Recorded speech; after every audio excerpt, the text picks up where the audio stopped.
Ọgbakọ Izuuka maka Press Week nke afọ 2025 nke ndị NUJ Anambra State Council na Begonisi njedebe site n'inye Chineke na-ekele na Anglican Church of the Holy Spirit Ọka.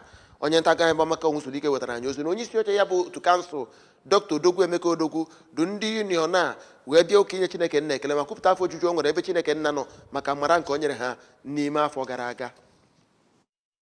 Ụkọchukwu nke nọ na Anglican Church of the Holy Spirit Ọka bụ Venerable Dr. Onyeka Egwuonwu kọwapụtara inye Chineke ekene dịka ihe nke onye ọbụla kwesịrị ị na-eme n'ihi na ihe niile si n'aka Chukwu wee bịa na mgbe mmadụ na-enyekwazi Chineke ekene na onyinye dị iche iche na ọ ga na-abawanye ụba ma na-emekwa nke ahụ n'obi ọcha na n'obi aṅụrị. Venerable Dr. Egwuonwu gara n'iru ma too ndị ọrụ nta akụkọ maka ị na-agbasa ozi na ịkụzi na imekwa ndị mmadụ obi aṅụrị mgbe ọ na-ekenezi Chineke maka ịdị mma ya na ịhụnanya ya na amara. Ka Dr. Odogwu gwara ndị nta akụkọ dịka ndị na-agbasa ozi ka ha bụrụ ndị nke na-akwụdosi ike n'ịhụ na ihe ọbụla ha na-ede bụ nke bụ ịgba na nke bụkwa eziokwu ma na-arụ ya bụ ọrụ dịka o si wee kwesị na ikike